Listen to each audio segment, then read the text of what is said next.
Welcome to the Chris Hanna Show, where business, as usual, gets a swift kick in the ass. If you're tired of the same old advice and ready to disrupt the status quo, you're in the right place. I'm cutting through the noise with bold strategies, unfiltered truths, and a no-nonsense approach to entrepreneurship, video marketing, and content creation. Buckle up, because it's time to level up, stand out, and dominate your market. This isn't just another podcast, it's a wake-up call for entrepreneurs and would-be aspiring solopreneurs who are all in. Let's get started. All right, if you've been following the Chris Hanna Show now for a while, you know that it's definitely evolved. The same thing with my business, right? All-in content has changed so much since the beginning days and to where it is now and where it's going to continue to go. But a topic that I want to share in this week's episode of our podcast is really this journey about like how I really bootstrapped my business. You know, I've had no investors and no bullshit is what I call it, because I had a lot of people, and I mean a lot of people, who have wanted to partner with me. They have wanted to invest with me in the sense that they wanted to put money into my business for a percentage of it. They wanted equity in my business. Before I even launched All-In Content, in my Hire For Me business, I had people wanting to partner with me. They wanted percentage of my business.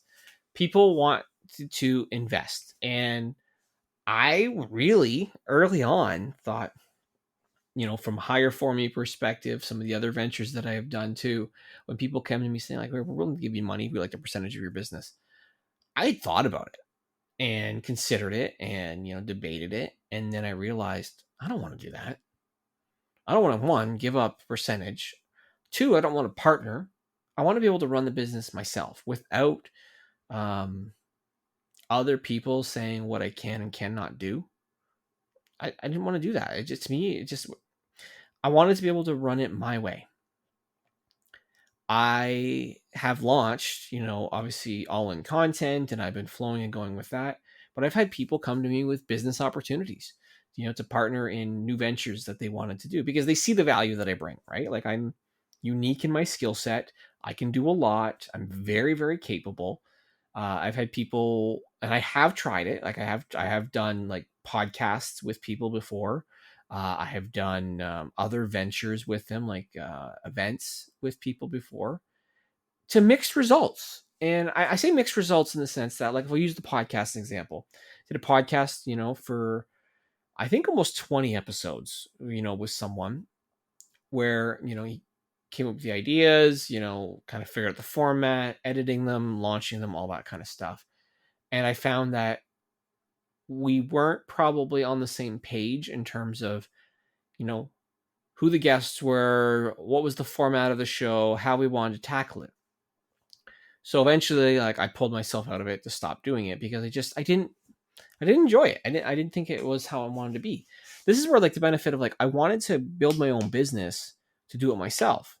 And I wanted to bootstrap it myself. And I want to talk about that because I think it's important. Like, I've done events where I've partnered with other people on events and associations on events. And I don't get to do it my full way. And I know that I'm not perfect. I don't know everything, but I do know a lot. And when you let other people kind of take control of it, it doesn't always align with the direction that you want to take it. And you kind of feel like a little bit like sour on it. And I definitely felt that too with other people. So I'd rather do it on my own. And I wanted to build my business on my own. Even though people wanted to throw money at me, they wanted to invest. I knew I had to do it. But to bootstrap it on your own means you're doing your own capital, right? Now, the reality is, and if you listen to episode 1 of this season, I talked about this journey that I did to build All-In Content a little bit. And I'll get into the financial side a little bit more here too in this episode. You know, I launched All-In Content almost a year after I had already quit my job because I had already created Hire For Me and I started doing coaching and consulting and stuff like that before that as well. So I launched All-In Content, but I had that other corporation basically start the entity, right? Doing all of the registration, building the website, investing in the equipment. The other company basically funded building All-In Content, the corp that I also have. And so that was great to kick things off. So I'm not personally paying for it. Then eventually what had to happen is then as All-In Content starts to make money and it started to generate its own revenue, slowly start paying back that other entity. That's how I really got things off the ground and bootstrapped it. I've never once gone and taken a loan out or gotten a line of credit for it. I do operate, with obviously expenses and everything. So I'm paying bills and stuff, with all in content, for all the software subscriptions and, subcontractors and everything that we work with. But it was the other company being able to pay it, and then eventually through bookkeeping be able to pay that back. I didn't want to have other people, again, who offered to buy into the business come in, because I felt like even if someone came in and was like, I only want 10% or 20% of the business, I'm now responsible and accountable to somebody else. And because they gave money, I don't want them to be dictating where I go with it. Like if it was a silent partner and it was agreed to on that, maybe it's different. But even still then, I wanted to feel like it was fully mine. I wanted the full control. Now there's cons to that, right? By not having, additional investment, I'm relying on sales to help me grow. So again, haven't taken a loan, haven't gotten a line of credit, none of that stuff. So if I have some slow months, and there's been some months where I'm like, holy shit, like this is tough months sledding, right? And it's a little nerve wracking when that happens. Then it's like, okay, how do you allocate funds? Like, where do you invest, right? Like after completing now a full year and now being in the second year of it, I can see that there's probably maybe some seasonality that happens. That there's probably some months where I'm going to have to tighten things up. I also have now seen that because I signed up my company in the fall of 2023, when fall of 2024 rolled around, my expenses went through the roof. And the reason they went through the roof is because I signed up for all these annual subscriptions for all my software and other services. So it's like, I've now come to realize, okay, I'm going to have to probably make some adjustments come next year at that same time, because if I don't have really good months, and luckily I did have a good fall, from a cash flow perspective, it can be really hard. The other thing I think I realized, that from a financial standpoint, how vital it is to get a bookkeeper and accountant. Like, I just signed an accountant recently. I probably should have had him more set up from the beginning, but the insights I was learning there was like huge. So finding the right person that you can work with on the financial management side to help you make the right decisions is also important. Like, so from a financial management perspective, like, the software that we use, like, I'm always in it.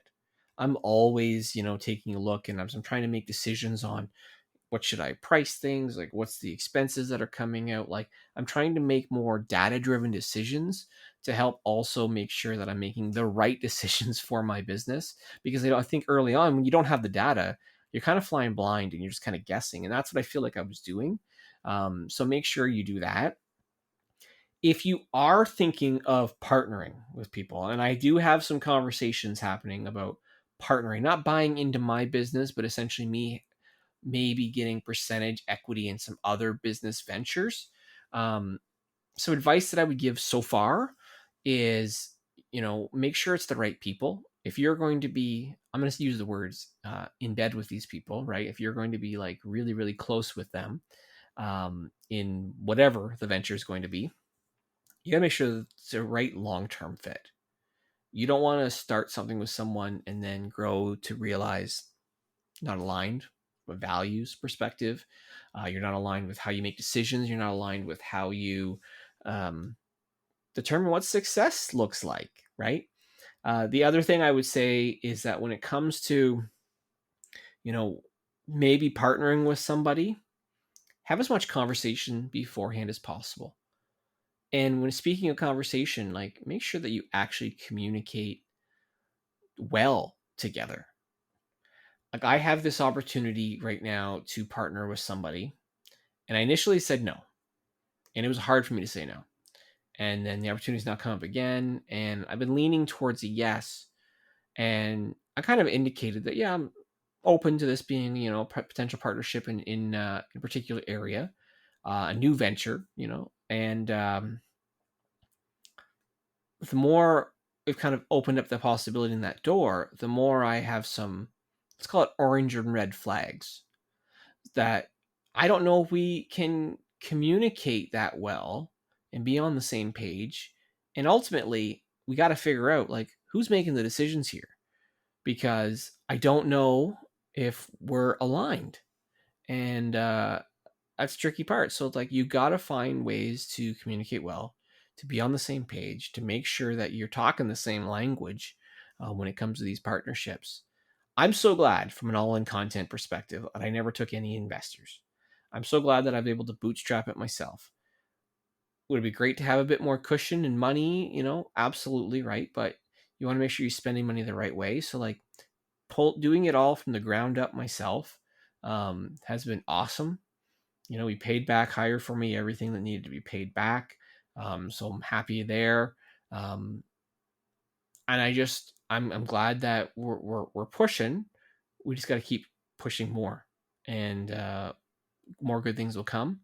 So whenever you can, you'll be prouder of the effort if you bootstrap it yourself, because I know, hell, I sure am proud. So if you're looking for, advice on, again, building your own business, trying to take it to the next level, you want to grow, you want to scale.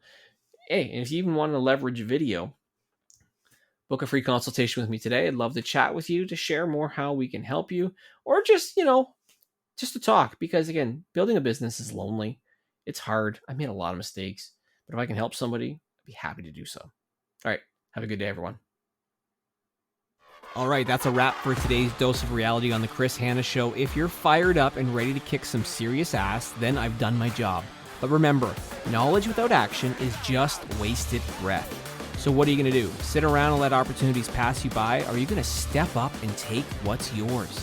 The choice is yours, but don't expect sympathy if you choose the easy road. If you've got value from today's episode, smash that subscribe button, leave a review, or share it with somebody who needs a wake-up call. Don't keep this gold to yourself unless you're afraid of a little competition. Stay bold, stay hungry, and remember, always go all in. Until next time, this is Chris Hanna signing off. Now go out there and take what's yours.